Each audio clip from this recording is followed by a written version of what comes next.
이 글을 쓰면서 사실 제가 몇 번을 이렇게 멈추고 힘들었었던 부분은 아이들에 대한 내용이었어요.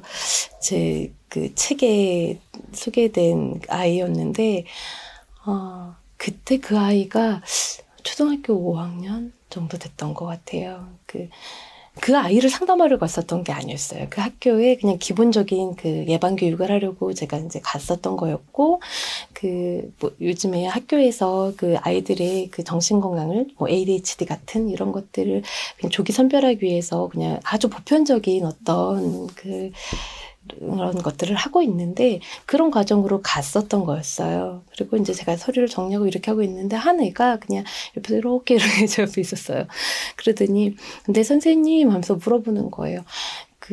어떻게 하면 술을 끊을 수 있는 거예요? 이렇게 물어보는 거예요. 그래서, 무슨 일인데? 이렇게 물어봤어요. 그러니까 그 아이가 했던 말이, 사실 저희 아빠가 술을 너무 많이 드시는데, 자꾸 술 마시고 나면 엄마를 때려요. 근데, 엄마가 아프니까, 엄마를 때릴 때마다 그 아이가 이렇게 몸으로 엄마를 막았던 거예요. 근데, 지금은 제가 이렇게 엄마를 이렇게 막아주니까 아빠가 이제 엄마를 좀 덜 때리는데, 근데 이제 저도, 그리고 이제 아빠가 어쨌든 그 아이가 막으면은 때리진 않는 거예요. 아이를 때리진 않았던 거죠. 그런데 계속 그럴 수는 없으니까 아빠가 술을 끊게끔 해주고 싶다라는 거예요. 근데 저 아무 말도 못했어요. 근데 그 생각이 자꾸 나는 거예요. 그래서 글을 쓰는데, 너 눈물이 났었어요. 지금은 아마 이제 20살이 훌쩍 넘었을 거예요. 20살이 훌쩍 넘었을 거고, 그 아이가 어떻게 그 시간들을 보내왔었을지 잘 모르겠어요. 근데 계속해서 마음에 남아있는 거죠. 그 아이, 그리고 또 제가 기록을 했었던 내용인데, 부모님이 이혼하시고 나서 이제 핑퐁처럼 엄마한테 갔다가 아빠한테 갔다가 엄마한테 갔다가 아빠한테 갔다가 했던 아이가 계속해서 이렇게 자살 시도는 아닌데 자해를 자꾸 해서 만났었던 아이였어요. 그 아이는 계속 자해를 하니까 그래도 부모님이 계셨고 그 아이가 문제를 드러냈기 때문에 부모님이 이제 상담을 하러 오셨던 거였죠. 근데 쭉 이야기를 들으면서 그 아이가 했었던 말이, 그때 아이가 9살이었거든요. 제가 쓸모가 없는 아이인 것 같다라는 거예요. 제가 쓸모가 없는 아이인데 그나마 이렇게 칼로 이렇게 그을 때 이렇게 피가 송골송골 맺히면 내가 살아있구나를 느낀다는 거예요. 할 말이 없죠. 그 아이에게 우리가 무슨 말을 할 수 있겠어요. 그 아이가 상담을 받아야 될 일이 아닌 거잖아요. 그래서 아버님을 이제 불러서 이야기를 하고 같이 상담받지 않고선 절대 아이가 달라질 수 없다라는 이야기를 했었어요. 앞서 그 아버지의 음주 문제와 폭력으로 이야기했었던 그 아이도, 그리고 9살 그 아이도 사실 아이는 문제가 없잖아요. 그런데 그 아이는 그저 그냥 부모님과의 관계 안에서 그 아이가 할 수 있는 것을 하는 것 뿐이었잖아요. 근데 생각해보면 그 아이 상상이 되는 거예요. 그 아이가 집에 갔을 때 또 어떤 모습이었을까? 특히 아까 처음에 말했던 그 아이는 되게 예뻤어요. 얼굴이 이렇게 선해요. 되게 예뻤어요, 아이가. 그 예쁘었던 아이가 그 집에서 어떤 슬픔을 감당해야 했었을까를 생각하면 할 말이 없어요. 제가 능력이 없어서 해줄 수 있는 말이 없었던 것일 수도 있지만 참 할 말이 없었어요. 그래서 마음만 그냥 아픈 거죠. 제가 지금 일하는 곳에서도 그 젊은 분들이 계세요. 20대, 10대, 20대 계셨죠. 그리고 20, 30대 분들 중에서 어린 시절에 제가 앞서 만났었던 그런 아이들과 비슷한 그런 유년을 보낸 분들이 계셔서 그분들과 집단 프로그램을 했었어요. 그리고 이제 그 당시에는 할 수 없었던 말들, 그때 느꼈었던 감정들, 느낌들, 이런 것들을 한 6개월 정도 계속해서 이야기하고 꺼내내고 이런 것들을 되게 집중적으로 했어요. 그런데 한 분이 아니죠. 그 집단에 한 5, 6분 정도 계셨는데 그분들이 하셨던 말씀이, 이제 수도꼭지가 터져서 이게 열려서 어떻게 막을 수가 없네요. 라는 이야기를 하는 거예요. 그거는 제 눈물이었어요. 지금까지 살아오면서 울 수 없었고 울어서는 안 됐고 한 번 울면 멈출 수가 없을 것 같아서 계속 꾹꾹꾹꾹 눌러놨었던 그런 것들이 이제는 울 수 있고 울어도 되고 그리고 그래도 괜찮다라는 어떤 안심이 되는 경험들을 하게 되니까 이제는 내가 울어도 되는구나. 이제 맘 편히 울을게요. 하면서 이제 눈물을 흘리시는 거예요. 지금도 적지 않은 아이들이 울 수 없어서 눈물을 이렇게 꽉 물고 사는 아이들이 있을 것 같아요.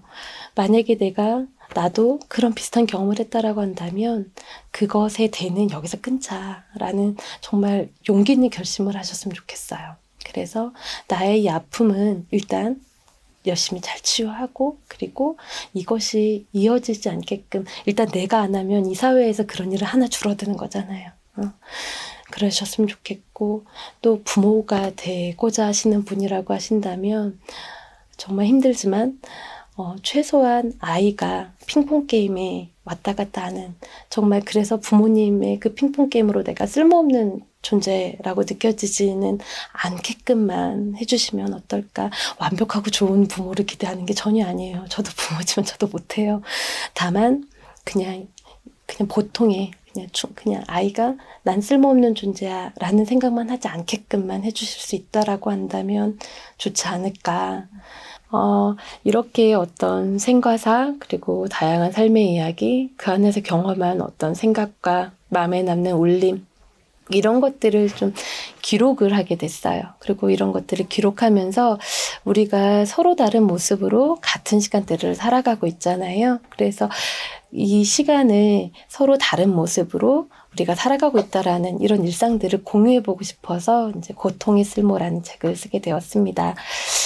사실은 더 솔직하게 말하자면 이 글을 통해서 정신질환을 경험하고 있는 그 당사자들에 대한 또 하나의 시선을 좀 공유해보고 싶었어요. 제가 굳이 언급하지 않아도 정신질환이나 정신질환을 경험하고 계신 분들에 대한 사회의 시선이 좀 따갑고 아플 때가 많거든요. 그래서 조금은 입체적으로 조금은 다양한 각도에서 바라보는 이런 시선도 있어요. 라는 것을 좀 말씀드리고 싶었어요. 고통의 쓸모라는 책 제목을 두고 몇 분이 이제 이 고통도 정말 쓸모가 있는 건가요? 라고 물으셨어요. 고통도 쓸모가 있으니 견뎌냅시다. 뭐 이런 의미는 전혀 아니에요. 누가 쓸모있게 쓰고 싶어서 고통을 겪겠다고 하겠어요. 살다 보니까 이러저러한 고통을 겪게 된 것 뿐이죠. 네, 다만 그것이 그저 그냥 인생을 소모시켜버리는 한낱 고통으로 끝나지 않고 그 고통도 어떻게 보면 다르게 보면 조금은 가치 있게 쓰일 수 있지 않을까? 다르게 바라볼 수 있지 않을까라는 생각이 있었고 또 그 고통을 조금 더 쓸모있고 가치 있게 쓰시는 분들이 또 계셨어요. 그래서 그분들의 삶을 옆에서 바라보면서 이제 글을 정리하게 됐었던 거죠. 사람의 쓸모는 과연 무엇으로 규정할 수 있을까? 이 생각이 들었어요. 사람의 쓸모는 무엇으로 규정할 수 있을까요? 한번 질문도 드려보고 싶어요. 우리는 어떤 사람은 이 사회에 꼭 필요한 사람이라고 말하고 또 어떤 사람은 사회에서 필요치 않은 사람이라고 말을 하잖아요. 아픈 과거이죠. 이제 과거에 홀로코스트가 있었을 때 그때 정말 많은 유태인들이 학살을 당했잖아요. 근데 그 유태인 학살 전에 정신질환을 갖고 계신 분들이 먼저 학살을 당하셨다라고 해요. 그 당시에 정신질환자는 사회에 쓸모가 없다. 라고 하는 나치 정권의 생각 때문이었죠. 병이 들고 경제활동을 할 수 없고 자립생활을 할 수 없다면 정말 쓸모 없어지는 걸까요? 최근에 제가 싱크홀이라는 영화를 봤어요. 싱크홀이 생기면서 빌라 한 동이 통째로 지하로 꺼졌고 그 속에서 생존자들이 빠져나오는 과정을 그린 영화였는데요. 보신 분들도 계실 것 같아요. 영화에서는 그 같은 빌라에 사는 다양한 가정의 모습들이 나와요. 그 중에는 부모와 자녀가 함께 사는 가정도 있고 치매로 보여지는 치매에 걸린 걸로 보여지는 할머니와 손주로 보이는 젊은 남성이 함께 사는 가정도 있어요.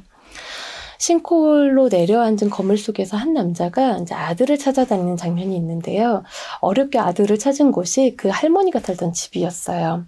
그곳엔 아들과 할머니 그리고 사고로 이미 목숨을 잃은 이제 할머니의 손주와 또 목숨이 꺼져가는 옆집 아이가 있었어요. 그 남자는 같이 이곳을 빠져나가자고 제안을 하는데 할머니는 손사래를 저으면서 아들만 데리고 가라고 이렇게 합니다. 그리고는 그 옆집 아이의 머리카락을 이렇게 잘라서 이렇게 천에 고이 접어서 그 남자에게 줍니다. 싱크홀로 내려앉기 전에 그 할머니는 집 밖으로 나가지 못할 만큼 건강이 좋지 못했고 스스로 식사를 할 수가 없는 분이셨어요. 그런데 싱크홀 안에서의 할머니는 생명이 꺼져가는 그 어린아이의 곁을 지키고 또 그 아이의 부모에게 아이의 흔적을 남겨주었죠. 싱크홀 밖에서는 돌봄이 필요한 할머니였겠지만 싱크홀 안에서는 지혜와 용기로 한 부자의 탈출을 돕고 한 아이의 마지막 길을 함께 한 거죠. 영화의 극적 요소가 싱크홀 안에서 할머니의 용기와 지혜가 쓰일 수 있도록 했다면 우리가 사는 이 사회에서는 무엇이 그런 요소가 들려줄 수 있을까요? 저는 그 할머니의 모습이 오랫동안 영혼에 남았어요. 그러면서 이런 생각을 하게 됐었습니다. 그 쓸모는 어쩌면 우리가 살고 있는 이 사회에서 함께 구조적으로 만들어 간다면 가능한 것이 아닐까? 그건 우리가 조금씩 내어주면, 배려해주면 가능하지 않을까? 그런 생각들이죠. 영화를 보면서 느끼는 어떤 감상 포인트가 다르듯이 정신건강사회복지사로 경험하는 경험의 차이, 또 생각의 차이도 저마다 다를 텐데요. 제가 경험한 저의 정신건강사회복지사로서의 경험에서는 정말 많은 사람들이 관계로 고민하고 그 관계로 인해 힘들어하고 있다라는 거였어요. 그리고 그 관계는 나 자신과의 관계이기도 했고 가족과 같은 타인과의 관계이기도 했어요. 저는 자주 나 자신과의 관계를 개선하는 일, 그리고 나 자신을 아껴주는 일을 하지 않으면 정신건강이 회복되기가 참 쉽지 않다라는 말을 하는데요. 나 자신을 비난하거나 미워하면서 내가 나를 돌보는 건 물과 기름처럼 섞이기가 쉽지 않은 일이니까요. 제가 이런 이야기를 하는 이유는 제가 만나는 많은 분들, 그러니까 앞서 말씀드렸던 우울감이나 조현병이나 여러 가지 정신건강에 어떤 어려움을 갖고 계신 분들이 바로 이 부분, 나와의 관계에서 참 힘들어하고 계시고 또 그 힘들어하는 이유가 나 스스로를 많이 한심하게 여기거나 미워하고 있기 때문이었어요. 근데 이걸 거꾸로 본다면 나 자신과의 좋은 관계를 맺고 또 스스로를 돌보는 일이 곧 정신건강을 위한 일이기도 한다라는 거죠. 나와의 좋은 관계 그리고 정신건강을 위해서 이런 걸 좀 해보면 어떨까 뭐 저의 바람이기도 한데요. 먼저 나 자신에 대해서는 조금 친절해졌으면 좋겠어요. 나 자신에 대해서는 친절했으면 그리고 다정했으면 조금 더 아껴줬으면 하는 그런 바람이 있어요.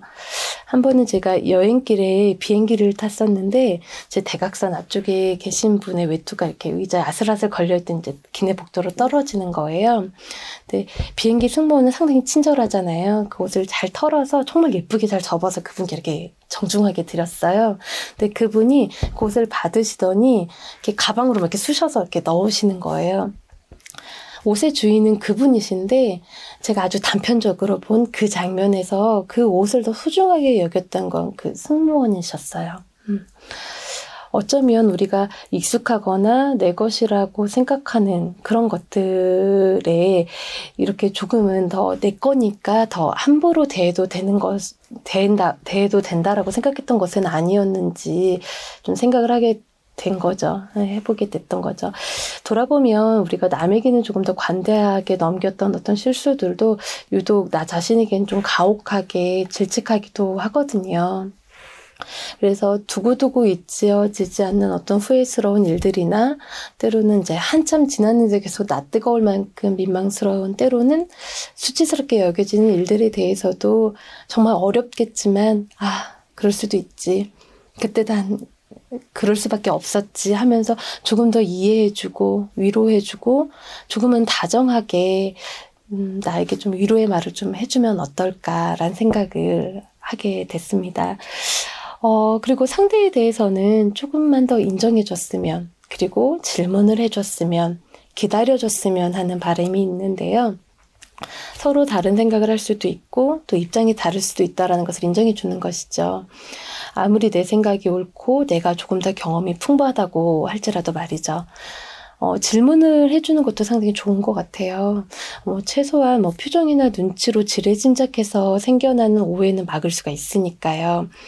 제가 자주 부르는 노래 중에 프로그램 하거나 교육할 때 자주 부르는데 말하지 않으면 몰라요 이렇게 하거든요.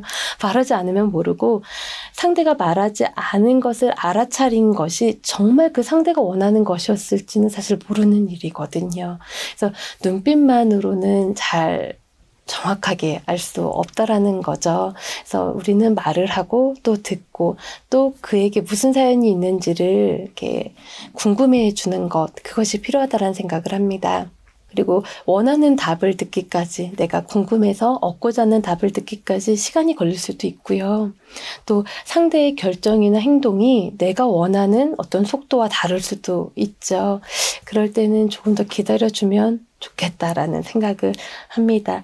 이거는 가족 안에서도 마찬가지인 것 같아요. 가족 안에서 나의 배우자나 나의 자녀와의 관계에서도 그런 것 같아요. 제가 쭉 말씀드린 이 바램들은 여러 사람들을 만나면서 이러면 좋을 텐데 했었던 것들이에요. 그리고 제 삶에서도 내가 좀 더 이랬으면 좋겠다, 나도 이러고 싶다 했던 것들이었고요.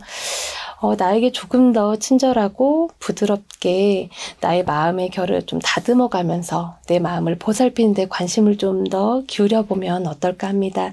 그러면 우리의 마음도 그리고 우리의 정신건강도 조금은 더 지금보다 나은 삶으로 갈 수 있지 않을까라는 생각을 해봅니다. 네.